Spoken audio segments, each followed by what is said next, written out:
are watching on Twitch that Anna over at Hickville Productions looks very derpy right now, and wants to get her pirate on because she's dead. She's dead to us. No, just kidding. So is she taking this to No, Anna! No, this. I will simulate what Anna's probably hearing right now if she's watching this. It's very derpy right now. Because her internet's junk right now, and that's the real reason why. So, Okay, I sympathize. I'm using a direct connection right now from my router halfway across my house because I was sick of bad internet too. Yay! So bad internet's screw all it, around. Comcast. Yes, Comcast. I wish scurvy on you to go with our podcast, our derpy image. Scurvy? Yes. Well, do you see what's going on screen? Are you watching the VOD on Twitch? I'm not seeing it. Hold on a second. Oh, okay. Well, let's begin. What's fun? Let's begin because beginning's important. Down below me, in the bottom of the screen, Evan the Pixel Pusher, who's my only consistent regular, because Aylis had to go kindergarten today. You can't blame her. You can't blame her. I know. Kindergarten again. Parenting and parent stuff. Parenting and parent stuff. Yeah. So Aylis had to. How dare you, parent? Be parenting today, and so she had to go deal with kindergartner. So I got a guest in, Eternal Fragment, or EV as I call him, because that's what he used to be called. Yep, name changes and such. And he is my friend John. So game designer, kind of, fellow YouTuber, and generally collaborator on my channel, and has his own channel as well, kind of. Just starting. I've done an unboxing of the X1. Yes, which was interesting. Yeah, it's done with an iPhone in darkness. In an unlit room with a Mountain Dew. Yes. They got you content ID'd. Don't you dare show that. Don't do it on the stream because they'll content ID us. No. Mountain Dew. We don't. I'm a sellout. Sponsor us, Mountain Dew. No, that's what he got content ID'd on his video, and the only thing that could be content ID'd would be the Mountain Dew.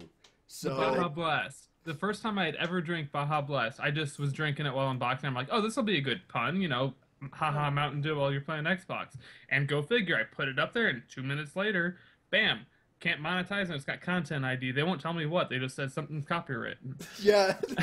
Gotta be kidding me with that. I've had Mountain Dew on my streams forever. It's the Baja Blast. I ain't never done. Oh, it's the Baja Blast? Is that what it is? Well, they don't sell that one. Well, they stopped selling it in stores now, so you'll be fine. I just got it at the dollar store the other day. Was it a bottle or was it a can? Can. Sorry. Yeah, it was a can of Baja Blast. I was like, I've never seen this here. Well, they just stopped selling it, so, I mean, it's going to be a matter of time before they sell out of it, I guess. Because it was only for like a month and a half or something like that, and then you might be able to find it for the rest of the summer in, like, gas stations and regular bottles. But as far as cans go, might not be able to find it here. I'm trying to cover my... so you can't see my mouth. Look, I'm going to do it all Japanese style, where they use two hands and just, like, go... So, speaking of topics in Japanese things, someone had some very exciting stuff happen over this past week. And, Evan, do you want to start talking about your exciting adventures? Oh, you Conland? talking about Otakon. I was going to keep that out, but okay. We can talk about Otakon if you want. Yeah, let's do this. All right, well, I went away to an anime convention called Otakon just this past weekend in Baltimore, Maryland, and it was great. It was my first big con experience. I've never been to like a giant con with thousands upon thousands of people before. I think there was probably close to around 25 to 30,000 people over the course of the weekend, which is quite a bit. I mean, it's not as... And there are some cons that are bigger, I know, but for the East Coast and for around where I live, that's pretty big. Yeah. All the other cons I've been to have been little small local cons of maybe like 1,000, 1,500 people, if that, But as my first big full weekend con experience. Me and my friends Ed and Brad, who you've seen on my channel all the time, we went away. We got a hotel and stayed there the whole weekend, and just experienced everything that the con had to offer. Now they're veterans of it. They've been there several years. I had not. I didn't know what was going on. I was worried I wouldn't get into it as much as I thought because I paid a lot of money. Yeah. But no, it was really, really great. Let me put this in perspective for you. When I'm at home, when it comes to my games and my anime, it's basically my close friends, Brad and Ed and Dave and a few other friends that I can really talk about that kind of stuff with. So, every now and then it just kind of gets like you feel like you're in a bubble because nobody else gets it. Nobody else plays video games. Nobody else watches anime like you guys do. They don't get it. My parents, literally, questioned my sanity in me spending money to go to this conference. They just didn't understand, right? My parents don't even know. My mom asked me when I came back. It's like, what is anime? I was like, Mom, unless you're going to sit down and let me show you an anime, I cannot explain it to you. That's the only thing I can say. Which, now that I think about it, I don't know if I want my parents to know what anime is. Yeah, please don't, because they'll be like... I feel like if they know what it is, they will forever condemn me. Yeah. What's wrong with you? Why do you watch this? You watch Sakura Fantasy and all this. You watch the devil things. I've been thinking about that a lot lately. There really is no beginner anime, is there? I think it's either crazy or nothing. Yeah. Let me put it this way. There are some that are less crazier than others, but even the most basic of anime that we watched when we were kids that we really got into, if you take a step back and you think about what happens in that anime, to you, a veteran of anime, that's normal. Yeah. Try to explain that to somebody who has no idea what's going on and just take a step back and just realize how crazy everything you just said sounded. Oh, yeah. Try to explain DBZ to someone who does not know what DBZ is at all, and you will end up sounding like a crazy person. It's no way of doing it, and they will be turned direct. So, whatever. But anyway, I bought a ton of stuff. One of them is this shirt. See this shirt? It's a Thor holding a Pikachu, and he's wielding it because he's the god of thunder. I mean, you can't really see it all that much on Twitch because of the way I have the camera cut. For 16. There you go. I'm going to put it up. There we go. Now you can see it. Yep. So, yep. I have another one, but I think it's in the wash. Thank you, Skype, for formatting all of our windows in 4x9. Yeah, what's with that, Skype? Or 4x3 or whatever. Thanks, Obama. Yeah, thanks, Obama. Decided that today it's Obama's fault. We thought of doing Microsoft. Yeah. Today we're blaming Obama. Anyway. I bought some. Actually, I put them on the shelf. I probably should have left them down. I showed. I'm jealous of this, by the way. Very much.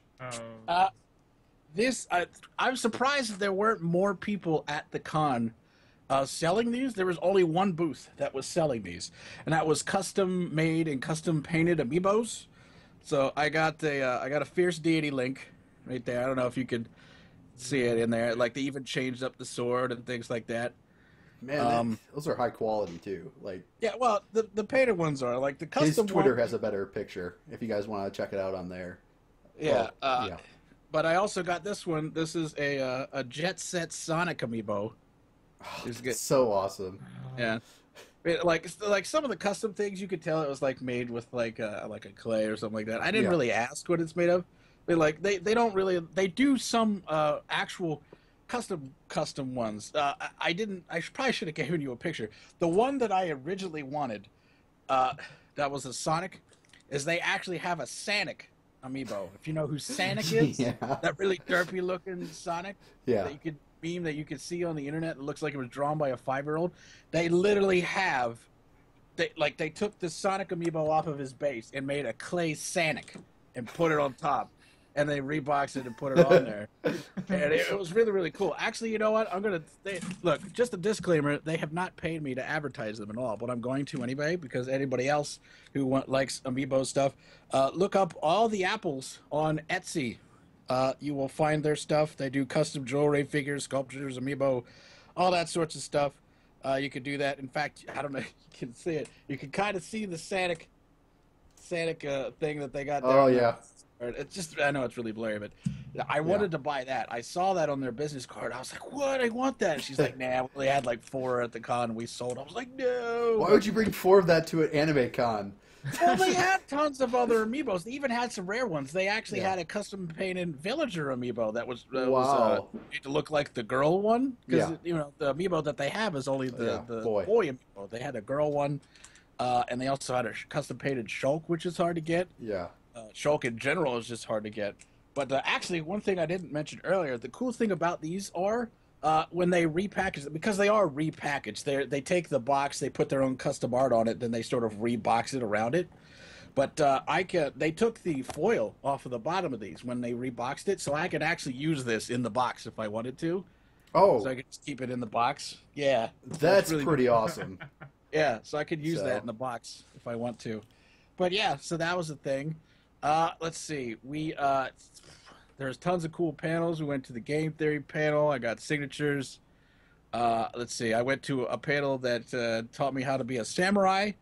I do not want to be a samurai now because there is much death in the life of a samurai. A real samurai, not an anime samurai. She talked about, although she did use anime references in the panel, she did actually talk about what the life was like for a real, samurai.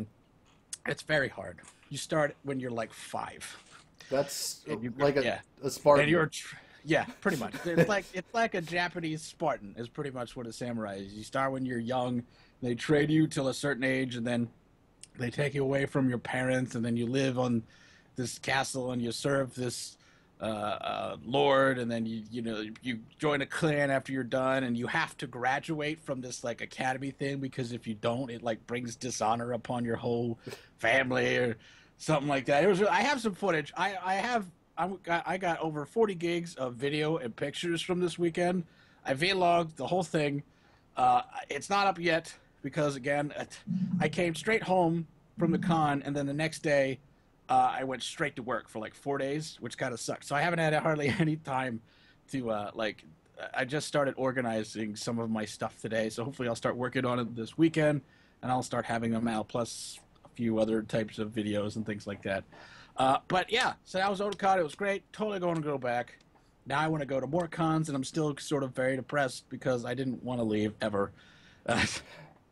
It's great because, like I said, here nobody gets it except for your close friends. When you go there, you think at first giant crowds of people, who's going to care about anybody else? But literally, there was when waiting in line for panels or to look at booths or anything like that, everybody, you could talk to anybody. It didn't matter who you were. If you were a man, you were a woman. If you were a child, if you were a cosplayer, if you were a YouTuber or whatever, if you go around taking pictures, everybody was really, really nice. There was nobody there trying to steal your stuff. There was no creepers. Well, actually, I almost got blown up by a creeper once, but that's wink. Anyway, but no, it was really, really great. Everything was awesome. Experienced tons of new things. It's great to experience that part of the culture that I'm in that way. I've never done that before, so it was really refreshing. I liked it. So yeah, and here I am. I'm back, and expect those vlogs to come out in a few days. So sounds great. So it's my Otakon plug. So no con plague then, huh? Say what? No. Surprisingly enough, I did not get the con flu, which is very surprising because I was around a lot of people. Like all the time. There's places where you're literally shoving people out of the way. Well, not shoving people, but you're very close to other people. But yeah, no, surprisingly enough, for my first time, no con flu. I guess everybody was very sanitary this year. I know I took several showers while I was there because we, our hotel was like a 15-20 minute walk from the convention center, which, when you think about it, isn't really that far, but when you're walking it every day back and forth to go back to your hotel, it's like, especially when it's hot, because the last day, it was like 90 degrees there. I was like, it was really hot, but it was okay, especially when you get up in the morning, taking a walk, because we were right on the inner harbor at Baltimore. Our hotel, the convention center, is right there at the inner harbor. You literally walk past it. Going to the convention. So, especially in the morning, cool breeze, you're on the water. It was really nice. But, so there you go. Otakon plug. We're done. With Otakon? Yeah. You may hear more about it if you remind me of stuff over the course of the podcast. But that's yeah. Sorry. You are. Yeah. Oh, yeah. We can't do the branding. Didn't you get the Mass Effect poster too, or is that just over to the side anyways? Oh, that one? This one? No, I've had that. Oh, okay. That one for a number of years. That is actually a I got that when I used to work at GameStop. Oh. Back when Mass Effect came out. Yeah. Man. That is a promotional poster for Mass Effect. You probably got all the cool posters. Yeah, you can see it because it's got like all the branding stuff on it and whatnot, coming out March 6th. Man. Yeah, no, I'm a big Mass Effect fan, so I like the Mass Effect stuff. Same. One of the first collector's editions of stuff that I bought was a Mass Effect 3 thing came with the booklet and patch. I think that's the first talk of video games we've had in video games. 16 minutes. Yes. Yeah, video game podcast. No more dirty otaku stuff. Yeah, we're not talking about otaku stuff no more. All video games. But we're done with that. We're done with that. So, anyways, let's get on to the video games. Anyways, so I've been playing. This portion, in case you guys are new to the podcast, is where we go around and talk about like what we've been playing over the past week. And oh my gosh, have we been playing Rocket League? Me and EB. Oh god. Oh my gosh. Yeah. It's terrible. I want to play Rocket League. It's addicting, and you can't so much. Like you don't put that game down. Worthwhile thing.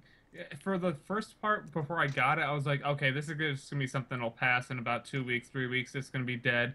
No, there's still, you queue up and there's 36,000 people queued for one type of match in one region. Let alone the whole, it's crazy.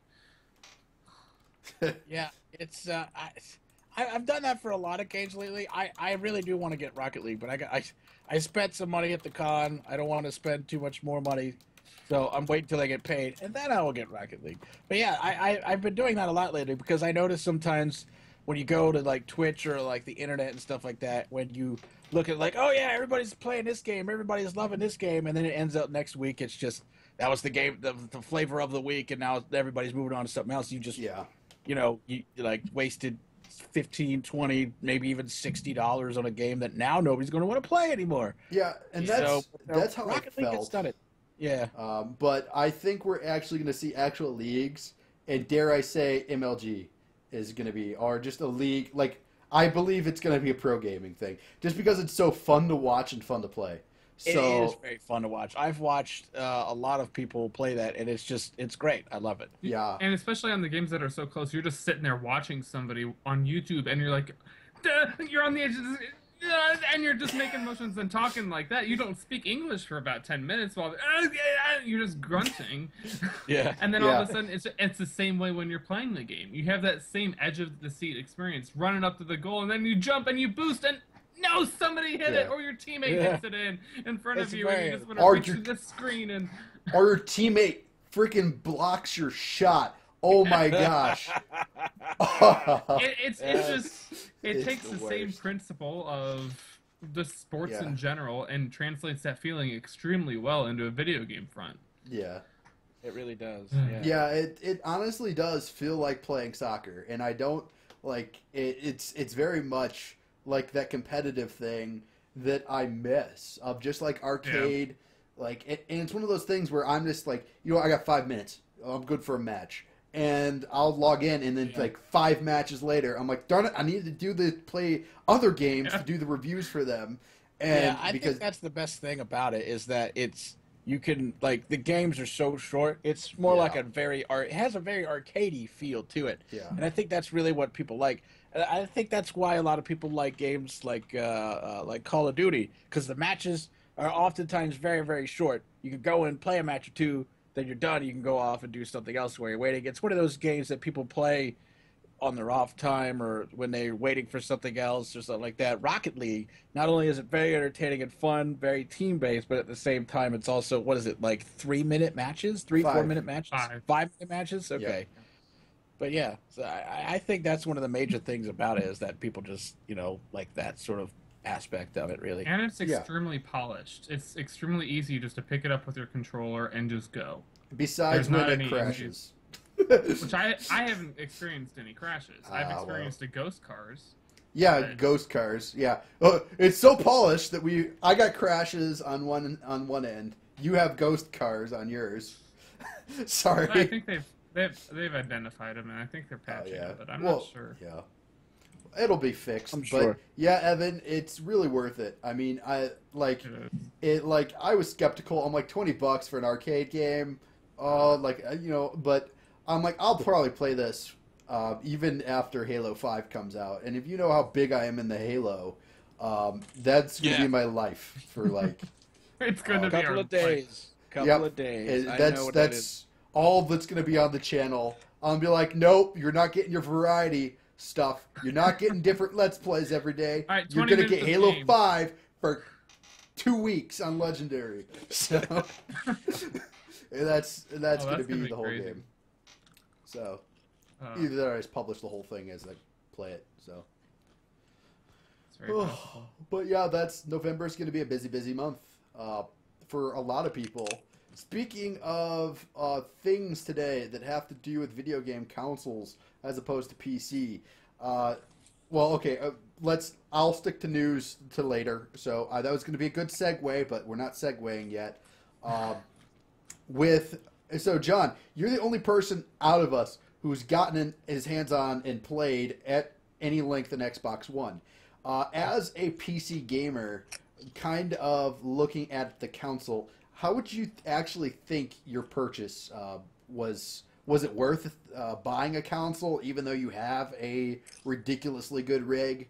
Or it's honestly, like I've said in the past, it definitely comes down to what games are available for it. Like I've been learning and playing with controller because there's so many games like Rocket League on PC that need the controller. Yeah. And the Xbox One, there are little things that I haven't gotten used to. Like when you use your menu button to get out of the game, it's still playing in the background. It's just a smaller window that it's still active on. You still hear the sounds, so you can go over and see Skype while that thing is still playing its sound and in the menu. And it's getting used to it. But there's a lot of potential to it if you wanted to use it as a machine for Skype and Twitch and YouTube and all these other things that if I didn't have a PC I'd be using it for. But for me, it's really just the games that are available. It runs well. It does get hot. It is a ventilation. It needs a lot of space for ventilation. Don't set anything on it. Okay. But it's the general feel of it. If you don't have digital out already out of your system or an HDMI computer or TV or anything, you'll want to get an SPDIF to analog converter so you can hook up your speaker system to it, because that was the one thing I wasn't prepared for. But in general, it's a great feel. Can't wait for the Rare collection to come out in 4 days. Yeah. So let's just say I'm getting the Rare collection, and in the mail, thanks to John here. He's sending it to me, but I don't have the Xbox One yet, so I'm gonna have it sitting at my home and not be able to play it. And that's going to drive me crazy because I love that. I mean, I already own half of the games in the pack anyways, so I can it's just a new... Yeah. It's I'm all in excited one package. It's my lazy package. Gemini! I know, right? Jet Force Gemini. I'm excited. I'm totally doing a Let's Play on Jet Force. Yeah. Did we find out if it has online yet? I haven't been checking up on it. So, I'm going to just wait until it comes out. Until it comes out, because I really hope it has online co-op. I'm going to assume that some of them don't. I know there are some games in there that were like really early 360 era or Xbox or something like that. Those they might still host, but when it comes to like online for like multiplayer games like Jet Force Gemini or something like that, I doubt it. I'm not really expecting it. That's okay because I played single player. Okay, so the listing for it actually says there are local 1 through 4 and online across all the games. There's 2 to 32 players. So I'm assuming some of the games do have online co-op, but I don't know if that's just some of the games that are meant to be multiplayer 32. I don't know. That's what I mean. The listing lists that. 32.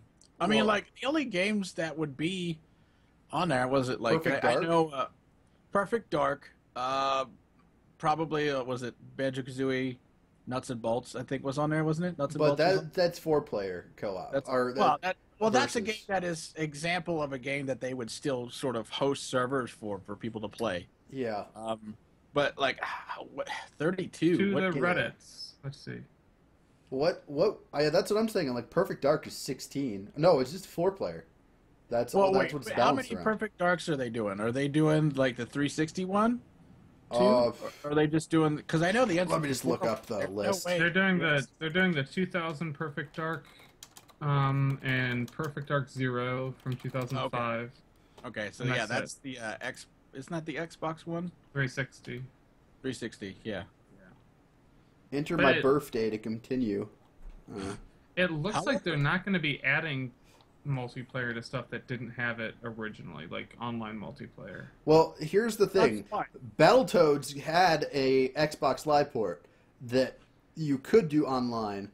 So my question is, does Battletoads have online support? Because if it does, Evan, I don't know if you played Battletoads. I did back in the day. I have not played it in years and years and years, but I did play Battletoads a little. I think we should play that together because Battletoads. Yeah, I love Battletoads. It's one of my favorite old school games. And Cameo is really good, but I don't really see anything that was like 32. And I'm excited to finally play Blast Corps. Blast Corps. I've never been able to play that. So, I'm super pumped about that. I always wanted to try it. So, yep, Rare Replay out this week. It's super exciting for all the old school gamers. It's gonna eat all my time, and I'm afraid of it. Well, I got like 7 reviews to do because I keep on applying for keys and randomly I'm getting them because 20 minutes of game is starting to take off. So, people are like, "Oh my gosh, I actually like your review system," and then they throw keys at me. So, so tell me, are you going to use that same thing when you pre-order Battlefront? Oh my gosh! No.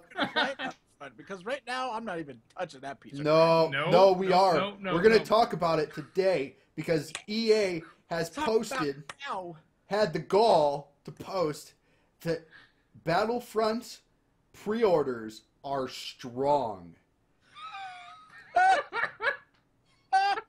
What are you doing, gamers? Hold on. Do they have numbers? Do they tell you? No. Numbers? Okay, let me just look up the article.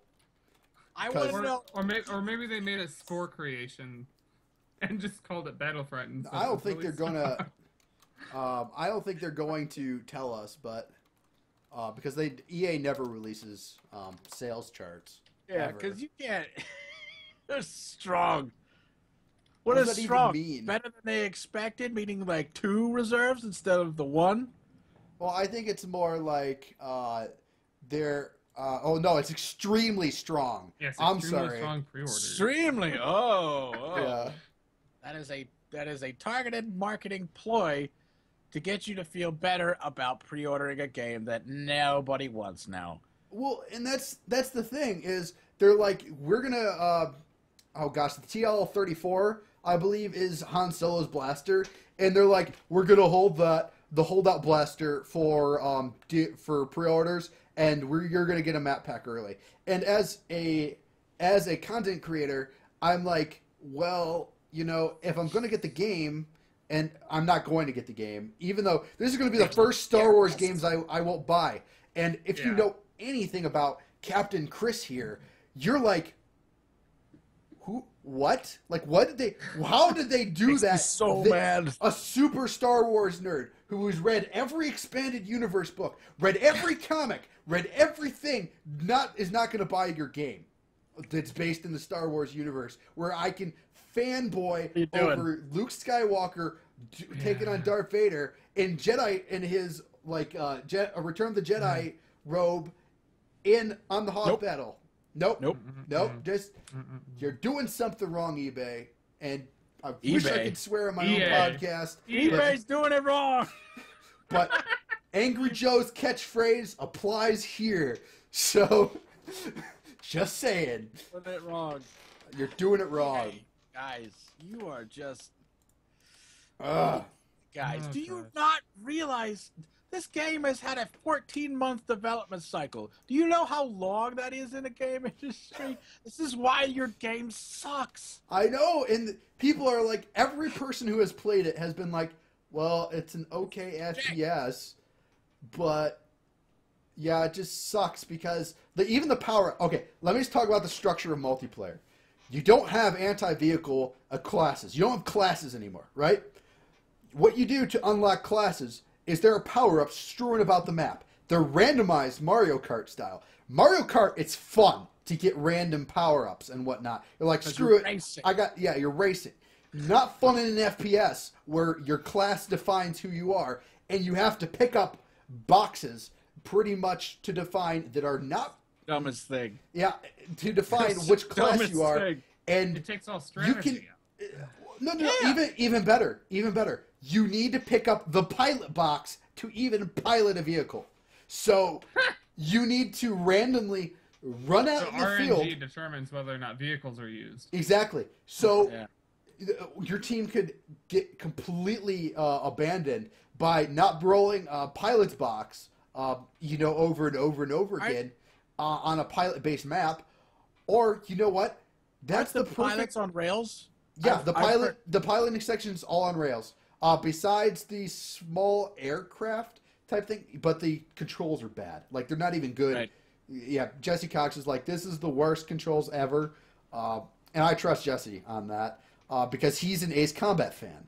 And he loves flying games. The stupidest thing. Like, I've heard it said, it's like, look, we all expected it to be Star Wars, but we all expected it to be like Battlefield, but with the Star Wars skin. And now everybody's like, you've done it worse. Like, Yeah. Even if you changed it to literally Battlefield with a Star Wars skin, it would be leagues better than what you have now. I would play the Just heck. give us that. I would Now play. people want that. I I mean, would like playing Battlefield 4. one of my Dumbest thing. favorite games for computer back in the day was Age of Empires 2 system got leased out to another game. It was called Star Wars Galactic Conflict or something like that. Our Empire, I forget whatever. But it was Age of Empires 2 in the Star Wars universe. And it was... Galactic Battlegrounds. Yeah, exactly. That game was I freaking played that game to tight. death. That I game, love that game. Yes, exactly. That's how you do a licensed game. That's how you do a licensed game. It was great. People It- still play that game. That is so good. It was Age of Empires that we all knew and loved, and it was Star Wars. So you could kill all the Gungans. It was great, and I just cheat codes. That's no moon. yeah, that's no moon. And then No, what I would do. Yeah. What I would do in that game is because you could mine the trees yeah, for carbon or whatever. yeah, But until you mined the trees, you couldn't remove the trees unless you had something to bomb them out with. yeah. What I would do, especially since gathering all the Jedi holocrons across the map was a big thing. Yeah, What I would do is I would find a tree area, like a big giant forest area if I could. I would bomb out the center of it.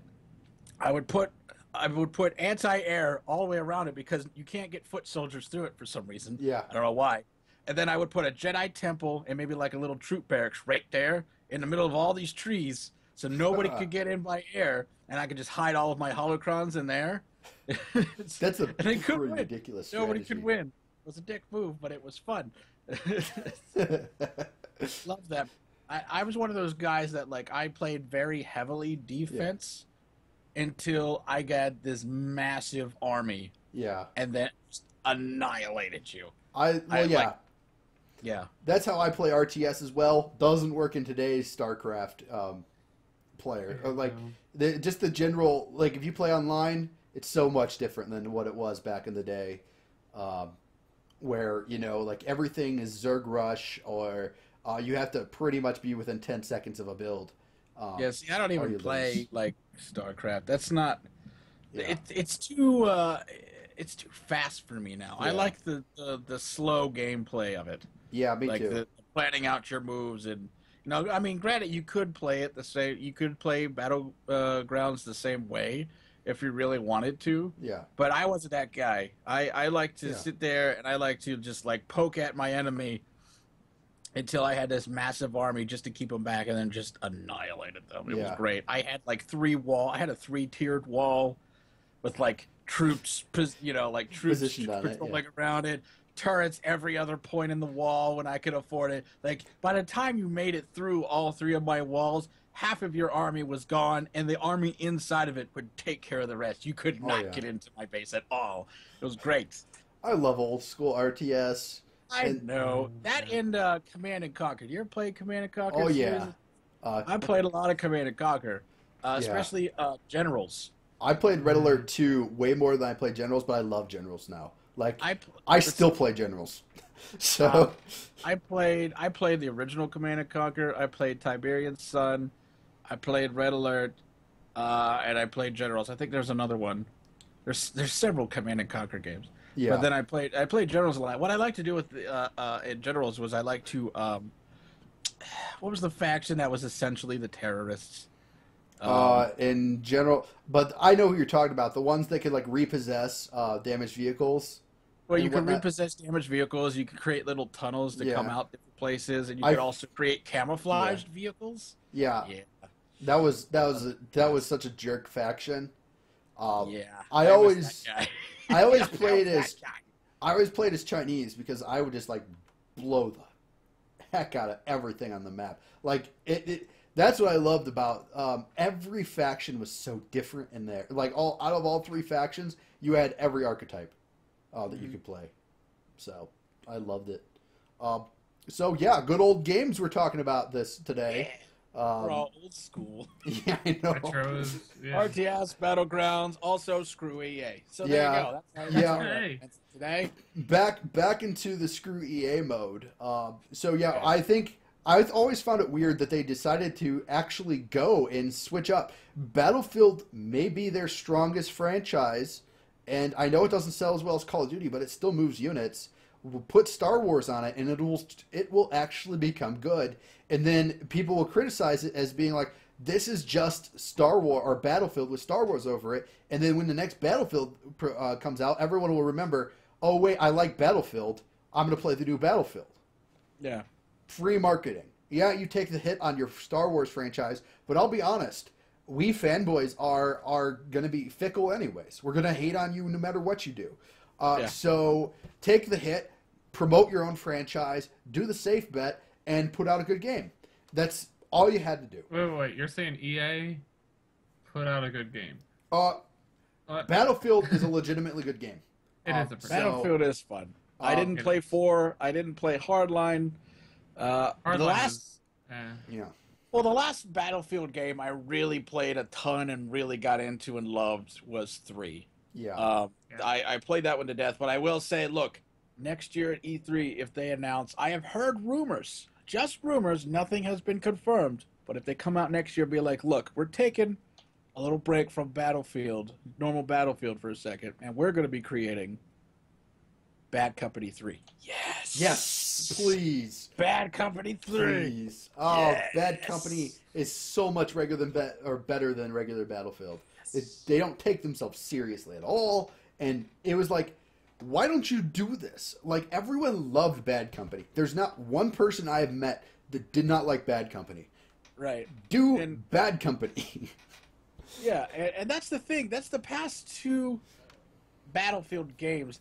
I think that's the thing that military FPS, when it comes to COD or Battlefield these days, I think that's their biggest problem, is that they're so serious. Why so serious? They're so serious and gore and manly and blood and gore and blah, blah, blah, blah, blah. When, stop. Just, you ruin everything by just not having fun with it. You know what I'm saying? Yeah. It's a game. If you're going to create a futuristic world, why not have fun with it? You know, make things you wouldn't really see. Which, this is why I'm actually really fond of the new color Black Ops 3 this year. You got a guy who has his arm turns into a machine gun. That's what I want. Yeah. Turns into a machine gun. There's another guy that teleports someplace else. that's what I want. That's the kind of stuff I want in my shooters nowadays. I want it to be fun. I don't want to just be running around doing the same old thing the whole time and nobody's really having fun. They're just excited when they get a kill. It's like, no, it's just like, I got a machine gun for an arm. What are you gonna do about it? You know? Yeah. Just blow down people. I mean, like, I think that's really what they all need, is to just stop being so nitty-gritty about it and just make it fun. Fun, exactly. One of the biggest things, I'm not a big Call of Duty guy, all right? But I looked at Call of Duty Black Ops 3, I'm like, that looks fun, okay? Yeah. Because he blasted someone with, like, a flame blast and, like, you know what I mean, out of his arm. And I'm like, I want a freaking flame blast, you know what I mean? That's what FPS has been lacking. Like, I'm a big fan of the Unreal series, okay? I love Unreal. I love all the Unreals. But what sets Unreal apart is the interesting weapons, okay? Yep. Link gun, you know, pretty much the triple rocket launcher, the shotgun or the ricochet gun, the sniper handles, awesome.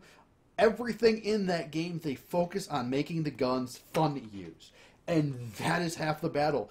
You want double jumps? Yeah, we got double jumps. We got triple jumps. We got wall parkour. We got every kind of movement you could possibly want in Unreal.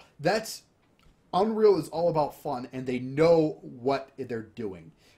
And that's what's exciting to me. One of the weapons that I'm excited about coming out in FPS, and I know people like rolled their eyes and whatnot, but I like this archetype, is the plasma crossbow in Halo 5.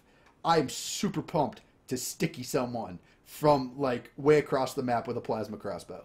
Yeah. I don't know if it's going to be a one-shot kill or if I'm going to have to lead targets, but I saw that in the E3 one, and I'm like, oh my gosh. I think, well, see, if it's going to be a one-hit kill, I would say, lead targets, because that sort of balances the gun. Yeah.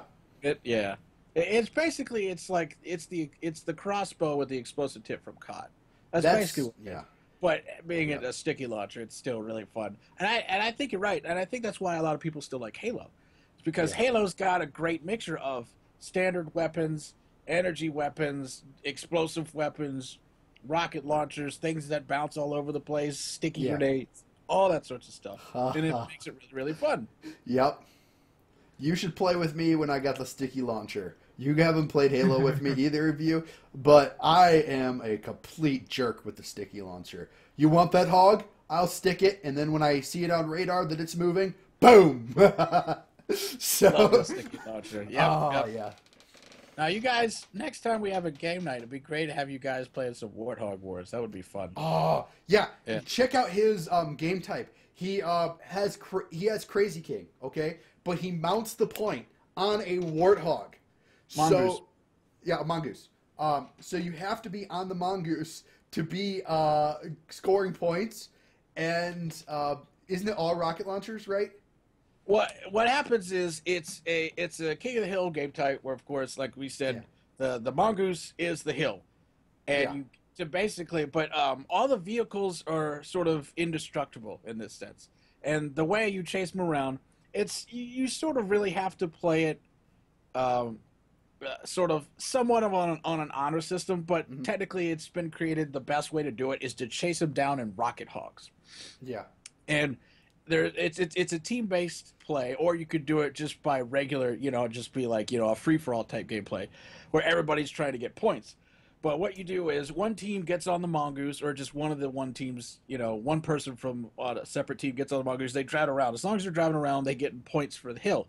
The other people in the warthogs trying to drive around and knock him off the mongoose to get him off, so they can take it and so they can get points too. Yeah. But the guns that you have are just grenades and plasma swords and hammers, and that's all you have. So you got vehicles flinging all over the place. The one map we have, you'll accidentally hit the mongoose right off the map, and we all have to wait for it to respawn and fight for the respawn point, and everybody's dying and blowing up everywhere. It doesn't sound like it really might be that fun, but watching people trying to play it and get on the gun, it is me. Like, let me put it in perspective for you. Me and my brother created this game mode back in Halo 3. When it really was based off of an honor system when we were playing it. We actually made a custom sand trap map with a bunch of like explosives and things everywhere that we would try to run through and blow up the other guy and get him off our backs and stuff like that.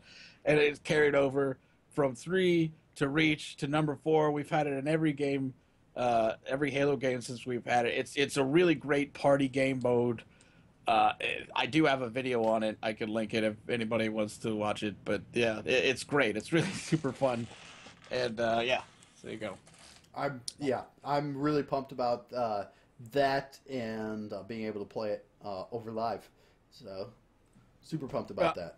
I'm sure we'll create it when 5 comes out. Yep. Well, and MCC. So yeah, that too. But you're probably going to get the MCC edition, or are you going to wait? Because you said you're going to get it when Rare Replay happens, which is like 5 days from now. Wait until I get my paycheck. Yeah. Wait until I get paid. You know, it really sucks because it really sucks is I have to wait till I might have to wait till like that Thursday because it's like, oh no, I get paid. Oh. I get paid Tuesday night. Yeah. And then technically I have my money on Wednesday, but like the actual money I can't spend until Thursday because it has to take a day to go through. Yeah. And it's like, man, that really sucks. I want my replay. Yeah. Well, I'm probably well, you're lucky because you have the purchase option. I have to maybe wait until September 12th, which is when my mother-in-law will be in town for my birthday. My birthday is actually September 7th, but that's my first opportunity. And then if I don't get it then, I might get it for Christmas. So, right. Oh, cool. Like, so you two will be playing. Ha ha ha ha.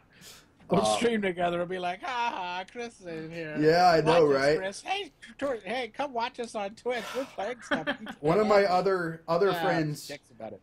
one of my friends, Anthony, who moved away, he calls me up the other day. He's like, hey, dude, Master Chief Collection is so fun. He went out and bought an Xbox One. He literally calls me up. He says, Master Chief Collection's fun, man. You could do all the textures and whatever. I'm like, shut up. And then he's like, yeah, it's great fun. You should get an Xbox One. I'm like, I can't buy an Xbox One. Shut up.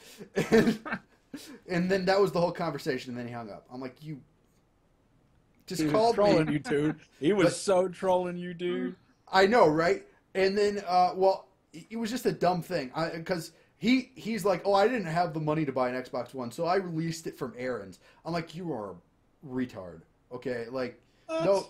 It's dumb. It's not that expensive. He's paying $90 a month for it for 12 months. It's like double the payment. That's $1,000 extra if you do the math. Yeah. Wait, on a is he renting to $400, own? huh? Is he renting to own? Yeah, he's renting to own. It's the dumbest freaking thing ever.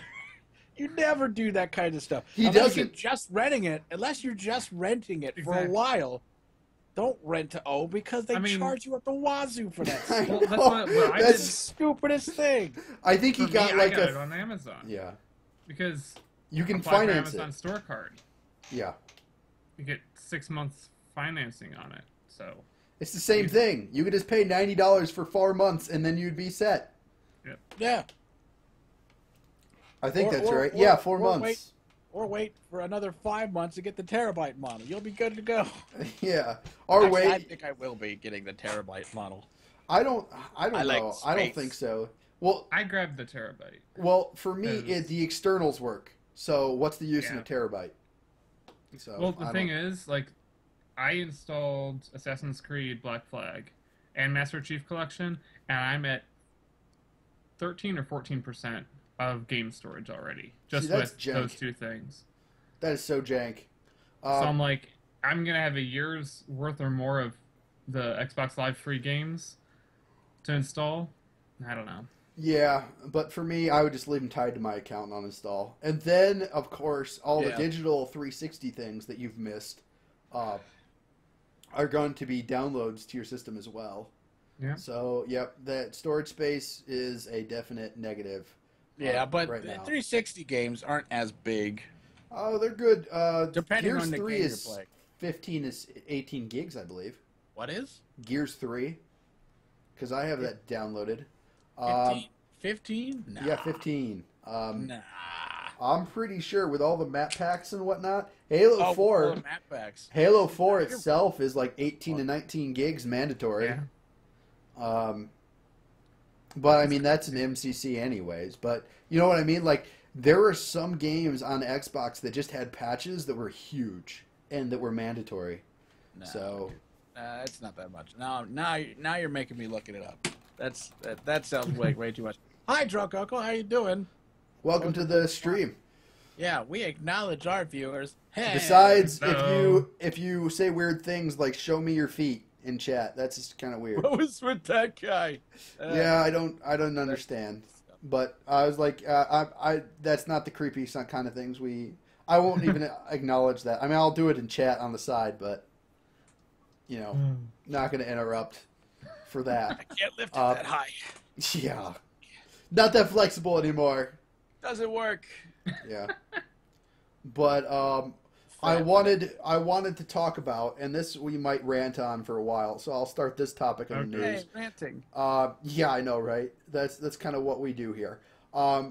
And over to our Anna's portrait over to my right, if you're looking at the podcast. Anna's internet's dead, and so is Gangplank. So that's kind of why I picked her face for the Gangplank there. Now, I wanted to talk about, in case you guys don't know, League of Legends literally went live, I think, today, and said, yeah, you can't play Gangplank anymore. And for lore reasons, they're cutting out a champion that you might have bought with real money and paid for skins. Now, I have Ghost Gangplank skin still. I haven't played League in like 2-3 years, but I remember playing Crit Plank back in the day and liking it enough that I actually bought a skin because Ghost Gangplank was the stuff. Now, they said we're not issuing refunds, blah, blah, blah, because it's obvious they're going to do a rework of the champion. But what I have an issue with is people paid real money to buy and play Gangplank how he was originally designed. So, what do you feel about companies that can alter and change what you pay money for and change DLC whenever the heck they want without even an apology to you, the consumer? You go ahead first, DB. It's tough because I can see it from their perspective as a developer way, because I can understand it if you're just changing and transforming and you're not really cutting the champion. Like if they were to cut the champion and all the skins and not reimburse for anything, I would be in an uproar. But if they're just going to be changing it to something else, it's sort of like the same thing. Like I might have bought MF and a skin because I like the way she plays as an ADC on fives. But if they suddenly change the map and change the way ADCs interact, then it changes the game and it's a balancing thing. So I'm like, I don't think we can be happy about it. And I think we can prefer old Crit GP and skins that he had and just everything about him. But in general, I think it's not any more different than when they reworked somebody like Master Yi. Yeah, but Lee got a pretty big buff. So, I mean, I don't think they're going to buff GP, if that makes sense. But we'll see. But it's still, as long as they're sort of doing it to balance things and not completely remove content, it wouldn't upset me that much. Yeah, see, for me, I'll let Evan go first, but I have a lot to say on the topic. So. Well, I think when it comes to, I mean, I'm not a pro at League of Legends. I don't play League of Legends. I know a bit about it, but I don't. I think if you're gonna remove, I don't think you should completely remove it. Yeah. I think if you're going to like create a quote newer character or whatever they're going to be doing, like I don't know why they're taking him off when it comes to lore reasons or whatever. Yeah. But I feel like you should create a different character based off of that one rather than just taking away the old one. So like people can play the old one and the new one, Like, Yeah. but obviously make there be a difference between the old one and the new one, unless there is like literally a reason. Like, say they're gonna keep the same character, but if it's for balance reasons, then they're gonna rework him. But if it's for lore reasons, as you said that they are taking him away, I don't think. I think you should be like, look, he's sort of like, as far as going forward, he's no longer sort of part of the story, but you can still play him in like certain types of modes and stuff like that. Uh, I mean, I think it's sort of a dick move, to be honest. Yeah. Especially not. I mean, especially the part where you're like not refunding people. I think if they're going to rework him and re-release him, I think they should give that newer character to the people that already owned him beforehand, and maybe give them like a credit to get a different skin if they had bought skins beforehand or something like that. Yeah. That makes sense. I will tell you how I think this is going to play out. Okay? I think they're going to say, oh, by the way, we're coming out with a new character that's kind of based on his skills, new skins, blah, blah, blah. Here's how he fits in the lore. If you've owned Gangplank before, you can buy this character for 50% off, and you can get 50% off the new skins if you owned a skin for Gangplank. Yeah. I think they're going to turn it into a marketing move. And to that, I'm just going to say no. Okay, just no. If they give someone out for free, that's cool. I'm saying that that's the right thing to do. What I think is going to happen is 50% off. I'm hoping they do sort of a compromise. Like, they give the character for free, but 50% off your skins. Yeah. Because skins are where they actually make their money. Yeah. And if they want to do a marketing and they just want to give you 50% off and maybe some credit back for the skins that you paid for, that would be the honest thing to do. Yeah, but I'm just thinking, like, how... Okay, so let's just say you bought a map pack for Call of Duty. Let's put it in Evan's world real quick. Yay, my world. They take... You can only play these maps on multiplayer in a playlist, okay? Because... and all of a sudden, they're like... Well, for lore reasons, we're pulling the playlist. That's the only way you can play those maps that you purchased. And for lore reasons, which is made up by the company, mind you, that you can't play what you paid money for. Now, does that make sense? Well, first of all, your analogy is flawed. Okay, because well, I know it's not one-to-one. Nothing to do with the main single player. So pulling something for, quote, lore reasons in COD would just be completely absurd. Well, pulling something in League of Legends is completely absurd. There are dead heroes. And, like, Malzahar is...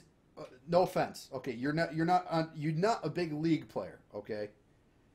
Malzahar is one with the frickin' Void, okay? So, like, he doesn't show up just randomly. Corky's, I think, supposedly dead, too. Okay, let's go to other games. Heroes of the Storm. Has Illidan been alive for 3 expansion packs in WoW? Do we care about lore reasons that Illidan is in the game? No. It's just cool that Illidan is in the game. And you know what? We already have a ghost skin of the character, Gangplank, okay? The reason why they're pulling him is he died in the event or whatever. Like, he got dead. He got dead. Yep. Yes. Just make the ghost skin the default skin and call it a day. Yeah. Like, that's all you had to do. If they cared about keeping him. Yeah, if they cared about it. But they're like, we can't rework. We've tried to rework him so many times. We've turned down his crit chance. We've lowered his AD. You know, but every time we do something to this freaking character, where someone figures out a build and he shows up in the meta every time. And they're just like, no, we're just done. We're done with the Gangplank, and they're pulling him from the meta. So, is he an OP character? Yeah. Is he a problem? He's a problem character. He's a character that's not super crazy OP, but he's a character that you will normally go no more than 1 or 2 games in a row that you won't see him. Yeah. He's always there. He's there, and he's always annoying. And he's viable. He is very viable in any type of play, besides the minion, which is a whole different game. But, yeah, that's its own thing. That's not League.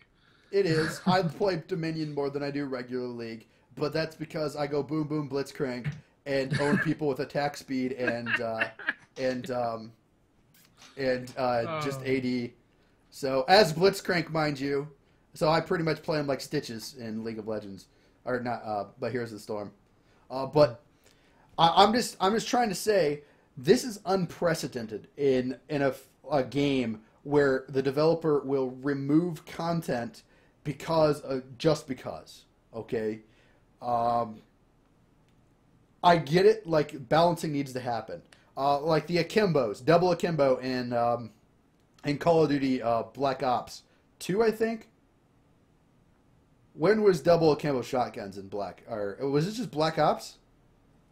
Where it would have the akimbo has been around no since the beginning of COD. The akimbo shotguns, pistols, things that you could snipe people across the map with a bullet radius like this on screen. It was sort of like a mini rail. I forget what it was.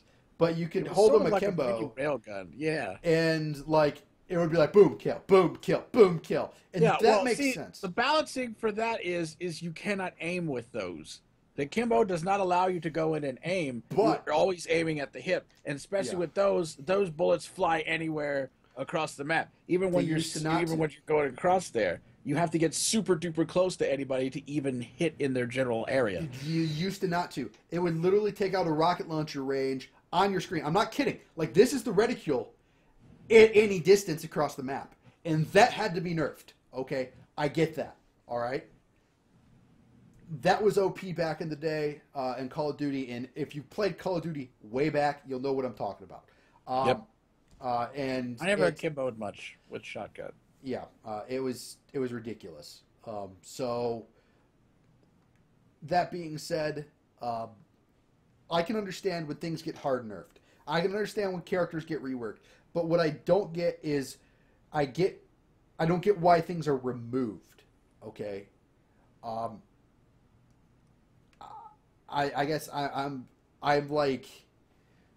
From what it sounds like to me, from what you said, it sounds like that this is a character that everybody plays. And in a game with League that has dozens of characters that you could play. Hundreds. No.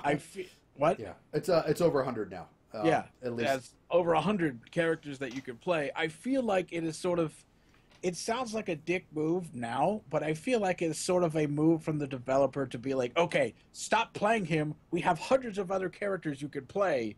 Go play them instead. Yeah. It's like your mom taking away your Game Boy when you were a kid and be like, go outside, go get some fresh air. Go do something else for once. Yeah. This developer taking gameplay away from people be like, go play somebody else. We have 100 freaking characters. Go play somebody else. That's the problem. Geez. I get what you're saying, though. Evan. They don't make money. They don't make money when people aren't playing other characters. You see what I'm saying? Yeah, but people are going to play the same 10 characters anyways. It's even that way in Heroes. You very rarely play a game without Butcher. You'll very rarely play a game without KT or Kel'Thas. You'll very rarely play a game without Anu Varak as tank. Like it's the same, and it's same in League. You play the same stupid 5 heroes every game. It's either MF or Ez or Ash back in the day, Season 1, as AD carries. But anyways, I won't get into that. Or Teemo if you're really super troll. Yes. But from what it sounds to me, it sounds like it's not necessarily a player issue. It sounds like a design flaw in the developer department. Yeah. That they make certain characters really good and nobody else wants to play other characters besides those characters. Well, it's the cycle of League. They come out with a character, they have to make them good enough so people will buy them. 2 weeks later, you can mark the date. 2 weeks later, or maybe a month if the sales were low, they nerf them. And then they have to bring them back up because, nobody's playing them anymore. And then they spend about a month later balancing everyone else around the new character. And sometimes if there's a character that's too similar to the new characters that they're making, guess what? They have to nerf somebody like MF. They nerfed MF before they released Ezreal. or I don't know. It just Yeah. I don't know the timeline, but that's what they do. That's why if you see a new AD carry coming out, better get used to not playing the AD carry you're used to playing because they're Yeah. gonna nerf them soon. That's what they do. So they sell the new stuff. And if they're releasing a skin, guess what? They're gonna buff that character so you play him more. And then 2 weeks later, hey, guess what? The skin comes out. The character is OP, new skin's out. 2 weeks later, next character in the development cycle. It just sounds like dirty marketing to me. Oh, it yeah. is. Blizzard started very to pull good this. at it. I quit League of Legends for that crap. When Lee Sin came out, I was like, this is garbage. This game's garbage now. Because that was the first... Xin Xiao was the first OP make OP Kens that they released. Where you could not play a game without Xin soloing 5 people down at once. And it was stupid. And they were like... Stupid. Well, yeah, okay. They're like, oh yeah, here's the server stats. Stupid. Games with Xin Xiao have an 80% win rate with Xin Xiao on the team. Maybe we made him a little imbalanced. Maybe we made him a little imbalanced at 80%. No. Stupid. But then they released, after that, they released a bunch of OP champions. Because Xin sold like hotcakes. Like everyone owned Xin at that point. And then, so League started releasing OP. And I just quit the game. I was like, Instead you know what? of balancing, they just raised the standards. So, like last year is when they started reworking the first-gen champions. They started making all the original characters, reworking them, giving them brand new designs, giving them brand new skill sets, just trying to fit them into the new design. And it just tells me they changed their design purposes. Yeah, I mean, and it put off a lot of people. Yeah, that's why I quit League, was honestly, I couldn't take it anymore. And then I'm like, oh, Heroes of the Storm's good. I like it. I like the heroes. Let's look at the past releases. KT, one hits, like almost every other AD carry. Doesn't matter the range. It's a freaking homing missile. A homing bomb of doom. His other ult is ridiculous because it's like on a 40-second cooldown and it's up. I mean, it's like up constantly. Butcher. I'm sorry. That was the Doom song from Invader Sim. Oh, yeah. You just said Doom, and I thought of the Doom song. That's fine. Squirrel! Squirrel! I saw a full cosplay of Gur, by the way. Really? That would be awesome. I would want that guy's picture. In the dog head, like in his dog costume. Yeah. Yeah, it was really creepy. But the next one, Butcher, who can solo down 3 people at once and kill anyone at any time. And now Leoric, who you can't kill ever. He'll just sit under forts, 3 cannons shooting him with a fort. Is he with 4 heroes shooting him? Can you outdeal his self-healing? Nope. Is there Ignite to counter in the game? Nope. So you don't have Ignite to counter these ridiculously things. So to put it in perspective, for anyone that was watching that hasn't seen Leoric played. Oh, good. Listen. He can heal 20% of his max health per strike. Per strike. Over 6 seconds. Okay? Over like for 6-second duration, he can heal 20% of his health. You cannot burn him down. He has a hard escape where you can't attack him. He goes invulnerable and unstoppable. And then, if that wasn't enough, he has an ability that slows people down while they're chasing you or you're chasing them and drains health while you're running away. His ultimate, which makes him unstoppable, then swings and generates and recovers another 7% of his max health per strike, per hero he hits. Unfrickin' killable. And when you do manage to kill him, he respawns directly on the battlefield. He goes on a despawn timer, and he can walk around the battlefield, scout you, and you can't target him. Go behind barriers, you can't target him, and then he respawns and can one-shot you. Because, guess what? He's high AD too, as well as being a tank. So, it's like, I'm getting ready to quit Heroes of the Storm too. Like what? Because they're doing the same thing as League did. Is just release OP characters 2 weeks later, patch hits, bam, nerf, and I'm are you okay? Yeah, I'm okay. Are you sure? Oh yeah, you went I'm on good. Quite a rant there, buddy. I'm sorry. I'm just. You were like vein out of your head. I know. Face, That's the worst rant I've gone on. Usually I'm cool about these types of things, but I hate that. I hate when developers do things like this. You need to get the hard. I mean, I'm pretty sure you're about to explode all over the internet there. For a I second. know. So it's like somebody. Yeah, but it's sorry. I'll cool down. It's garbage though. Complete garbage. Take deep breaths. Oh, All right. Okay. On to other news. Yeah. So now that I'm all riled up, I'm like, oh, what topic to bring up? Nintendo's doing Loot Crate. So I heard that. Yes. Yeah. So I'm excited about this. That Nintendo is throwing in random paraphernalia in with their basically their item box. I tell you what though, it better come in a question mark box. I know, right? It needs to. So I don't know if I'll buy it because something tells me if Loot Crate can't put out good stuff, Nintendo's really not. Yeah, well, Nintendo probably has a lot more money than Loot Crate does. But are they willing to spend it? What they're gonna do is charge $20 for it and give us junk and stickers. Okay, and I'm not saying stickers are bad. Well, I don't know. I don't know. There isn't any official details, but I'm gonna guess it's gonna be $20 a month because Nintendo, and that's a lot. Yeah, it is. And then they're not going to give very much at all. Because if you try to find Nintendo licensed products, like from Nintendo, you have to pay an arm and a leg. Like, everyone knocks Amiibos for price or whatever. Amiibos are like the cheapest thing Nintendo's ever put out. They are. So, it's like $13. That's not... for as much as Amiibos could do across several games, $13 is not bad.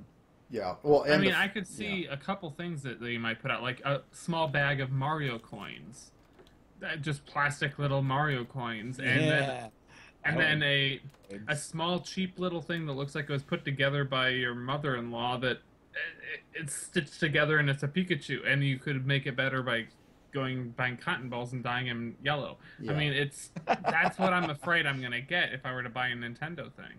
Look, because I will buy maybe one. Like, is it a subscription or do you buy per box? I think it's a subscription, but I swear to God, if it's a random thing where you can just buy as many as you want per month and the contents are going to be randomized, oh my gosh, would the internet would explode like you just did about League. Yeah, I mean, well, no, I mean, like, there will be, like, I'm a Nintendo fan, and I think everyone here has grown up with Nintendo.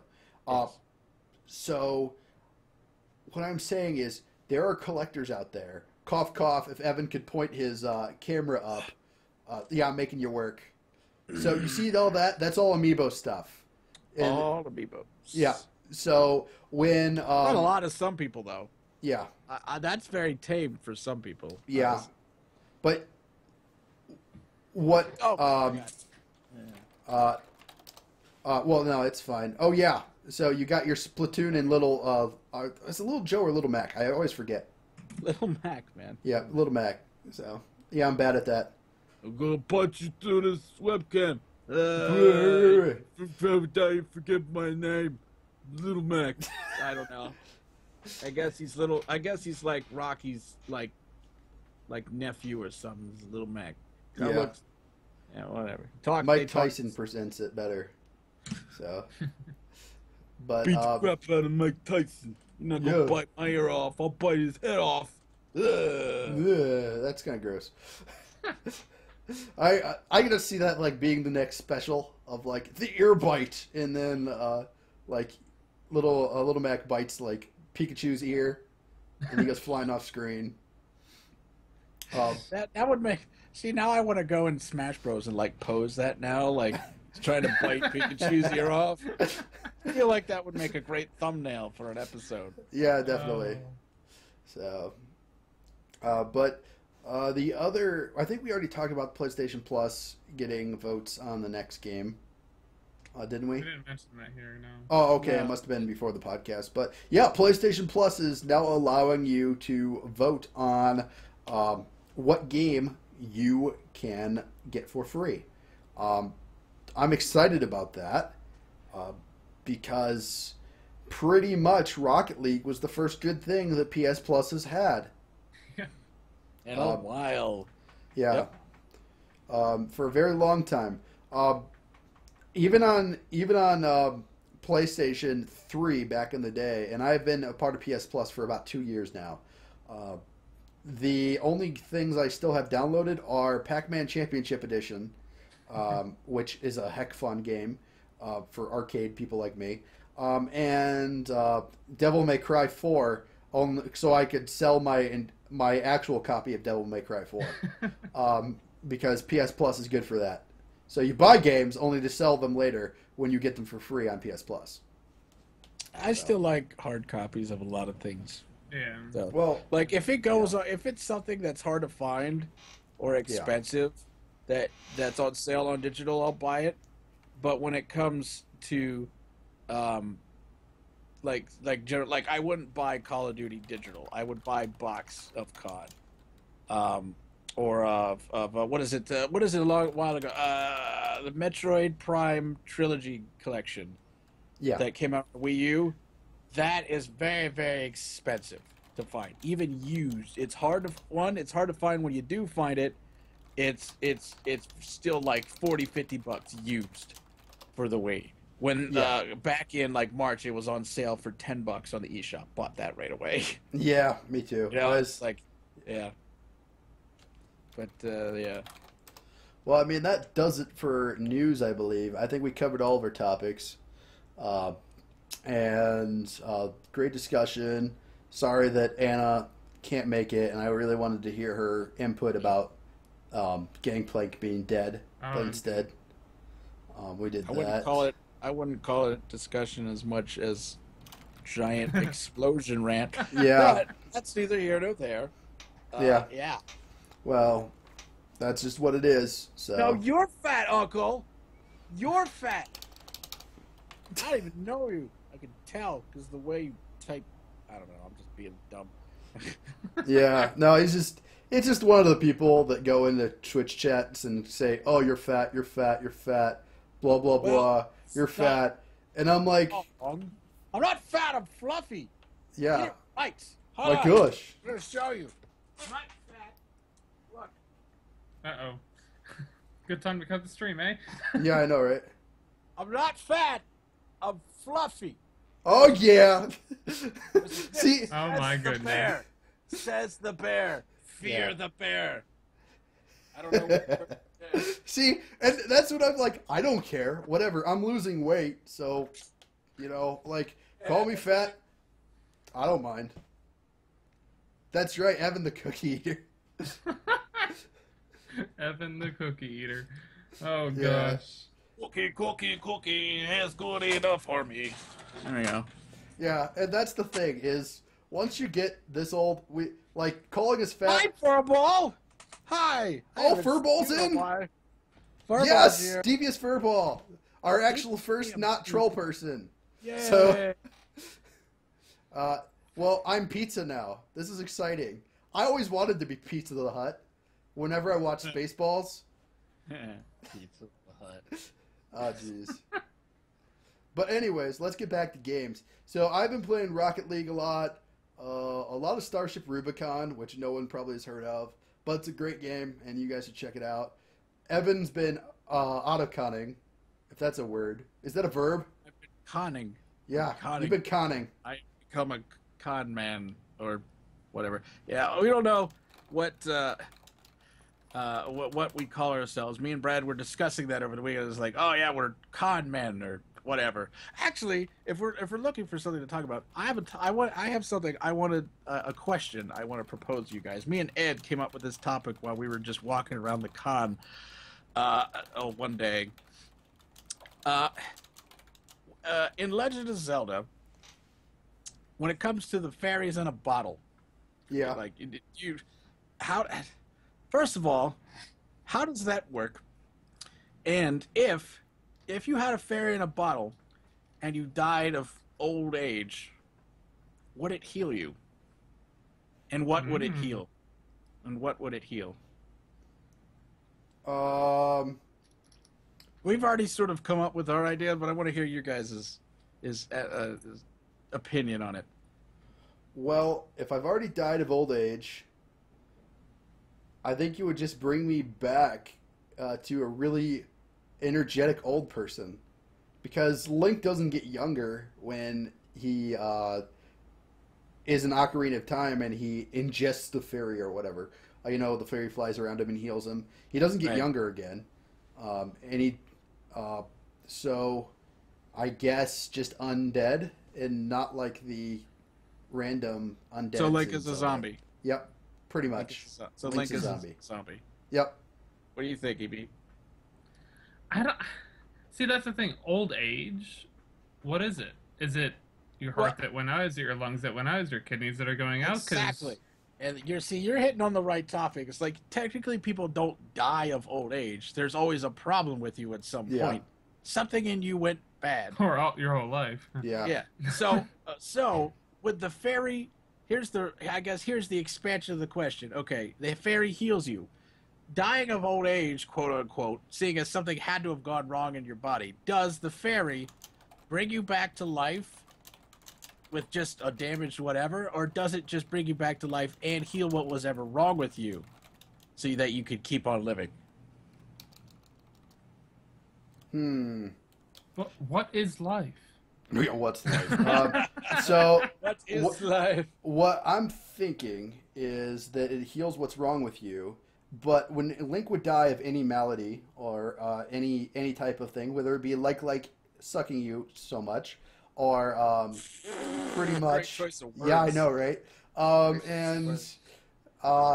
any type of whatever death, because who dies in Zelda?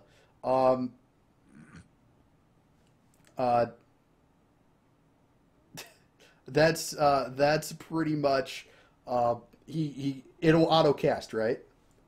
I mean, I think you can use it yourself, or you can autocast. Okay, so or it autocasts when you die. So assuming the fairy just automatically heals you when you die. Yeah. Does it bring you back to life and you still got a damaged whatever, or does it heal everything in you and you're just still old and now you gotta go another couple of years before something else goes bad again? I think it heals whatever, because it heals whatever. Yeah. Or is the fairy strictly combat-based recovery? Yeah, see, that's another question. It's like, does it just heal like immediate wounds? Does it just heal anything? And another question, which we thought of in the same time.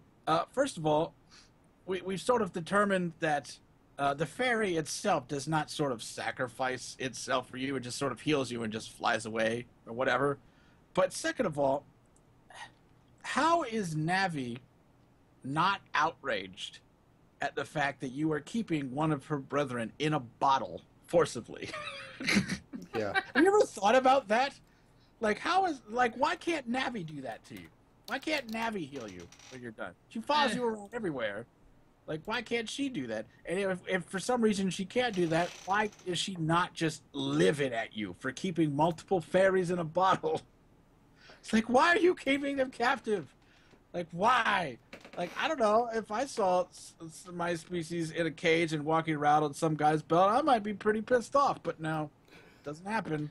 I always say my wife sounds like Navi when she's like, "Hey, hey." Oh no! That's all she says. That's all I hear half the time through these headphones is, "Hey, listen, hey. Listen." Yeah. I'm just I can't. I have headphones. Yeah. I tell her, "You sound like a fairy." She's like, "What?" Because she doesn't do Yeah. any video games. Well, my daughter has kind of has a high pitched kind of little squeal kind of going on. She's like, "Hey!" I'm like, "Oh no, you've turned into Navi." But yeah, let's talk about gamer lives. topic a bit since we ran out of news a little bit earlier than I thought we would. But this week's Gamer Life topic, in case you guys don't know, we do video responses to Alloy 7's Gamer Life topic. It's a topic about video games that we do per week. Evan actually came up with the topic for this week. So, Evan, you want to introduce it? You are welcome for that, by the way. My topic, which was actually recorded like a month before it actually got released because I'm dumb and didn't know that beforehand. Yep. Yeah, I even put I saw your topic, your comment. It was like, no, now we're numbering them again. It's like, no, this didn't tell me we stopped numbering them until after I made this episode. But anyway, what is your gaming inspired hobby? Like something other than gaming that you do, but it's inspired by your favorite video game or whatever. Mine was paintball. Yep. My love of FPS. I love playing COD and stuff like that. I'm not good at it, but I like playing it. But that's my thing. I get out from behind the TV and the computer and go out and do every once in a while. So yeah, that's mine. What are you guys' hobby? I have no hobbies that come from the video games. I don't really do much else. Wow, that's my problem. So I mean, come on. I work, and then I come home and do video game stuff, or watch movies, or go out and watch movies, or do stuff with the wife. There's not really much beyond that. Yeah, I never did anything even at home. I did soccer when I was younger and wouldn't wheeze when I jogged half a mile. but that's why same as Chris was saying earlier, like I like playing Rocket League because it's so much like soccer. But there's nothing in real life that comes from games. That would be sort of backwards. Speaking of Rocket League, we actually had one guy in the comments for that video actually say that he likes to play with the RC cars, like those really detailed RC cars you could run around. I was like, wow, that's a cool hobby I haven't seen. Actually, one other hobby that I didn't mention in the video because it was mainly all about paintball, but I do have one other hobby. I'll show you that in a second here. Hold on a second. We're holding. Oh, hold. Yeah, I know. I also collect Nerf guns. Yeah, there we go. Yeah, I have lots of Nerf guns. Yeah. I have all the parts. And I'm grabbing mine. You have one? Yeah. There you go. So, I'm my Maverick. That's what kind of nerds we are. I have a whole bag of Nerf guns back there off screen you don't even see because I can't like put them anywhere. I have like the giant drum mags. Yeah. The 32 round drum mags that they used to sell. Now they don't sell them that big anymore. Now they're only like 20 something, which is dumb. Yeah. But yeah, I have like 4 of those. I bought. No. Back in college, me and Brad. Well, mostly Brad. Brad got me onto it. Used to play this game called Humans versus Zombies, which is basically it was sort of like a very enhanced version of tag, but some people were zombies and the other people were the survivors, and you use Nerf guns to shoot people. And now Humans versus Zombies still played on college campuses and everywhere else throughout the world. I guess now there's still a whole website dedicated to places where you can just go and find Humans versus Zombie games on different campuses. But there was one time where I actually went up to Brad because we were still in college at the time. He went away to a university upstate, up in Philadelphia, and I went up there and stayed with him for the weekend, and they did a whole giant weekend-long Humans versus Zombies game, complete with objectives over the phone and places where you had to go on this giant campus and watch for zombies. And we're walking around campus armed to the teeth with every Nerf gun that we had. Everybody was like, and I'm not talking about just like 5 or 6 people. I'm talking like 40 or 50 people are playing on this campus. There are several different little squads of people with Nerf guns. There are people that are zombies just walking all over the place. You'll see mobs of people outside of a door on a certain part of the campus. they're just zombies waiting for survivors to get out of the building and just come stalk them. It was great. Yeah. But yeah, so that's sort of where that started. Also, I like zombie things, Call of Duty zombies. So I like that. I have this gun. This comes apart, and you can make it smaller guns, and you can take that off and all that. I remember when that was in stores. I wondered how it would work, like range-wise. It's still in stores. They have a somewhat different version of this now, but it's essentially the same thing. You could still get this. Yeah. But the one that I actually have that you can't get in the store anymore is the long shot. Yeah. It's the really giant long sniper rifle gun, which is like one of the first guns that had the clip fed thing in it. Yeah. And they don't sell that. Now they have the long strike, which is all one long gun. But a lot of people didn't like that. A lot of people liked the one that came apart at the tip. It had a little, like a M203 dart thing on the end of it. And that's the one I got. And I have not gotten rid of it for the fact that you could probably sell that for like $100 on eBay. Yeah. People will buy it. But it still works great. And especially going to like other like colleges, campuses, and like other like Humans versus Zombie game, you put one of those, because those big 32 round barrels are actually just clip fed things at the top, so you can put it in any clip fed gun, which is what that is. You take that, put a handle on that gun, cock it back, and have the drum bomb. It scares the crap out of anybody that's there. It just looks menacing.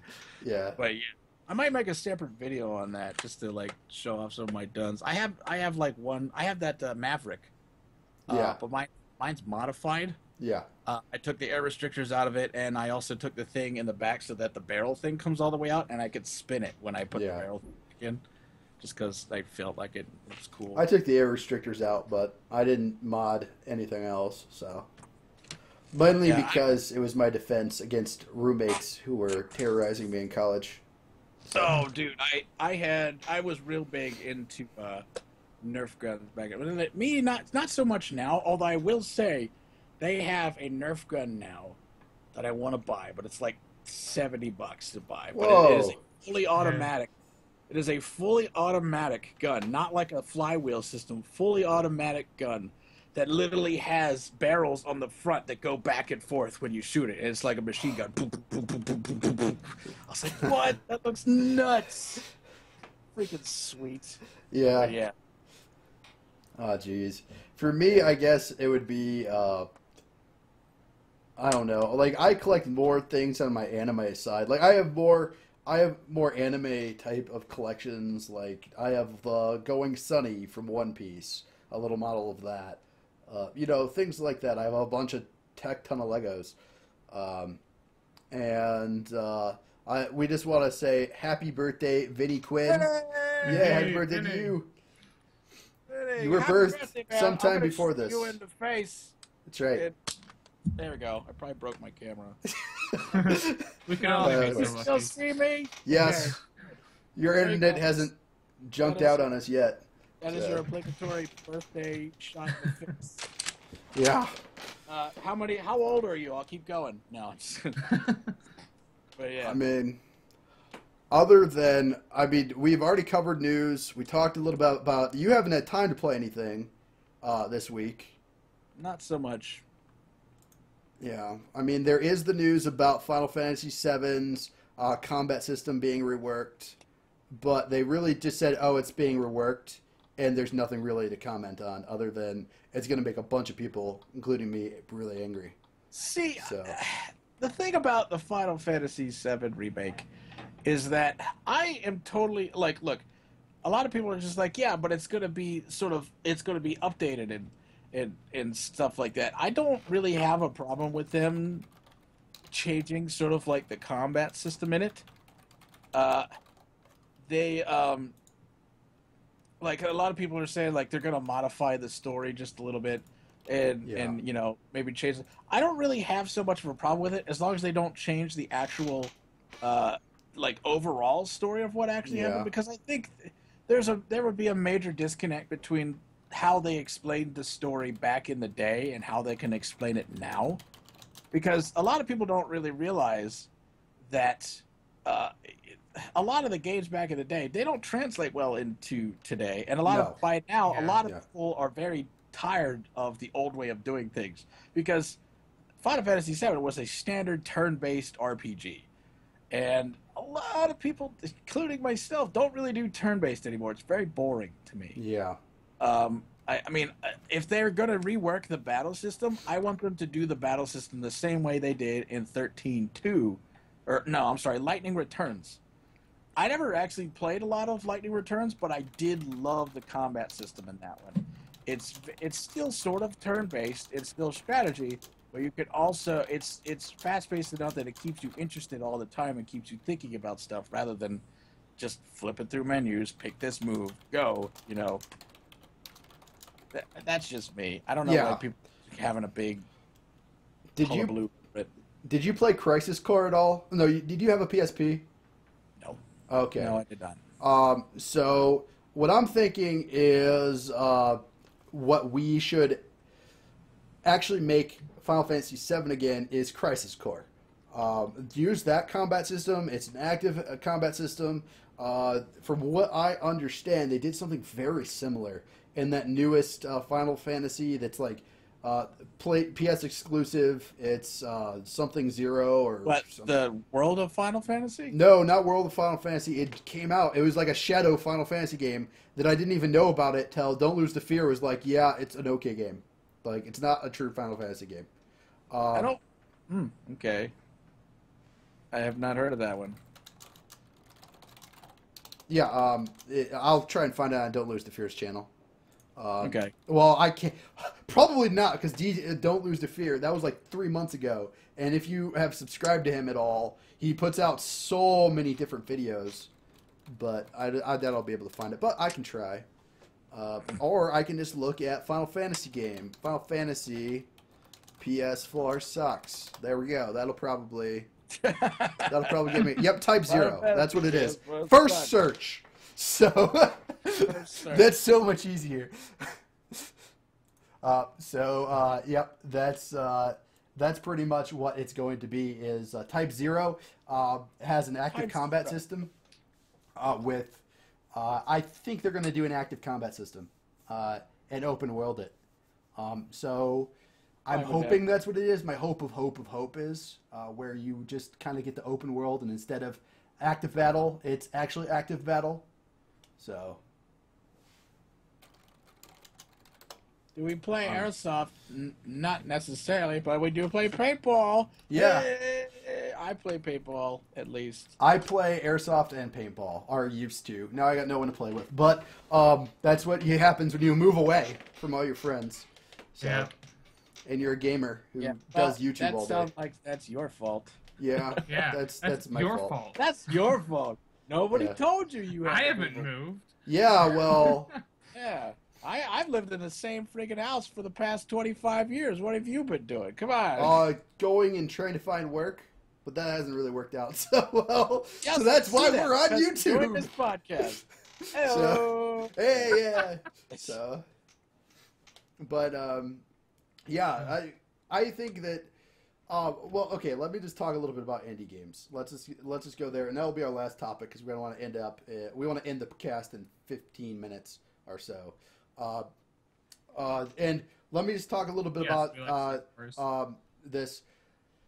I am a mega fan of Star Wars, Vinny. So it sounds like you're at the right place. So if we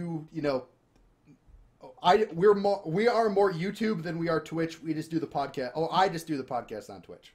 So, I Twitch more. I stream, although not this week because I was... Yeah, he streams. He kind of streams whenever, but he doesn't pay attention to chat, so... I'm more focused on killing the grunts. Yeah. So he kills the noobs. Okay. Yeah, well, let's just do closings or whatever, and then we'll talk after. So, just to make sure we can end on time or whatever. So, before I get into endies. So, I'm Captain Chris. You're watching me on Lockdown Target Show. You guys can find me on YouTube. I do daily Let's Plays, reviews of games, mostly indie games right now because no triple A's are sending me review copies. But that rare replay though. Yeah, I know, right? The game I can't play since I don't own an Xbox One, but I'm gonna have day one. I know. But waka waka. Waka waka. Yeah, I fail at getting the Xbox One. But anyways, I do the podcast here. I do Gamer Life. I do lots of things, and I do daily Let's Plays. I think I already said that, so I'm repeating myself. So I'm done. That's what I do. And over the next week, there's going to be probably the Squirreltopia finale, and I have it filmed and and edited. I just have it to upload it, and I'm waiting. Yeah. And Half-Life is still going to go on for like 5 more weeks because that's a 30 episode long Let's Play. How long do you make those episodes? 16 minutes. So 30 episodes, 16 minutes apiece. So there are some games where that works, and there are some games where it doesn't. I find that I cannot do a 10 to 15 minute Let's Play episode of Life is Strange because you cut it off at good parts. Yes. Yeah. I've said, I like a lot of my Let's Plays, they'll be like 20 to maybe 30 minutes at some times. It's like, I know that's a bit longer than I should probably do it for, but it's just like, that's the only way you could do it with like important story parts in mind. So. Yeah. That's just me. No, I agree. I mean, it's just a weird part. Life is Strange is just a weird thing to record anyways, because of the time lapse thing, and then you kind of undo and redo and undo and redo. I'm not going to lie, I'm 3 episodes in. I played all the way through the 3rd episode. I'm getting ready, because the 4th came out while I was away, and I'm really pissed about that, because I was going to try to be one of those people be like, yeah, I'm going to have an episode out on the first day it comes out. They barely announced it. They're just like, yeah, it's coming soon, and oh yeah, it's out. Okay. So that was the thing. But I found myself, I always forget about the time mechanic in that game. Like, I'll run around and be like, oh my gosh, what do I do? What's going on? I have no idea how to... Puzzle solved. What? Yeah. Like, there's literally in one of my episodes, like, you break into the principal's office, and then the alarm's going off, and then you're just like, oh, we better do something really, really quick. And all of a sudden, just like, oh my gosh, the alarm's going off. What do I do? What do I do? And then all of a sudden, you're just like, it gets to a point where it's just like, it forces you to rewind because you died, quote unquote, or lost. And then you rewind, and then you're just like, oh, walk inside room before you kick the door in, rewind yourself when you're inside the office. Now the door is fixed again before you kicked it, unlock the door, let your friend in. I was like, that's actually very intuitive. It's like you don't think that way when it comes to like time travel, because the way they do time travel in that game is a little bit different. Yeah. It doesn't rewind it rewinds everything around you rather than also rewinding yourself. Yeah. So like you could, instead of, it's in like a lot of games that do time travel, have any of you ever used like Prince of Persia? Ever played Prince of Persia games? That's a game. That was a good game that used time travel. When you use time travel, it would rewind everything, including yourself. But in this game, it rewinds everything but not yourself. And it's sort of a weird take on time travel that I'm not used to. So I always forget, oh yeah, it's okay to fail at it the first time because you get what you need, then rewind, and then everything is cool. I was like, oh, okay. So it's a very interesting game. I'm liking it so far. So. Yep. Yeah. So I mean, it does look very interesting. I might get it after watching you Let's Play it. I chose watching you Let's Play it over Dodger, and that's very hard for me. Very hard.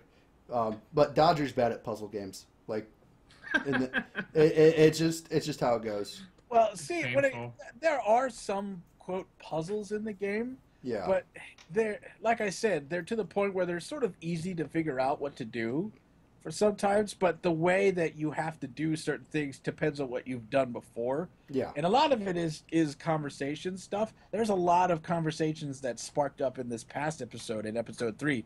I wasn't like prepared to make a certain decision at that point. I was like, whoa, I didn't see that one coming at all. Especially the ending of episode 3. It was just like, way over my head. I was just like, oh no, what? This way people can't hear because of me, my headphones cutting out. All right, we're live again. Go ahead. Yeah, that's the one thing about the wireless. Every now and then they might cut out. Yeah. But it's, I don't know. If I still got like 2 episodes left till I get to the end of episode 3 when it comes to my Let's Play, so to be honest, if I might do some filming tonight because I may or may not because I might go see Ant-Man tonight. Actually, I have a really? free movie ticket. I got a free movie ticket the last time I went to the movies, and according to my friend, the Ant-Man is no longer on no free pass. So I was like, yes, use a free pass, go see a superhero movie. Yeah. So yeah. So you're gonna go see Ant-Man, which I'm super jealous of because I really want to see Ant-Man. Well, it's been out for like 3 weeks. I haven't even seen Avengers 2 yet. So whatever. What? I know, right? I haven't seen Avengers 2 yet. I don't have money to go out to buy or go to like Get a job, you bum. Come on. I have to watch Abigail, so whatever. It's okay. She'll sleep through the movie. Them babies, they sleep through anything. Yeah. So Of course you wouldn't. I'm a stay-at-home dad, Vinny. That's what's going on is I stay home because it's actually cheaper for me to stay home and work or not work than my wife works, who has a job in her major. I didn't, and then it's cheaper for me to just stay home rather than hire a babysitter. So it makes sense.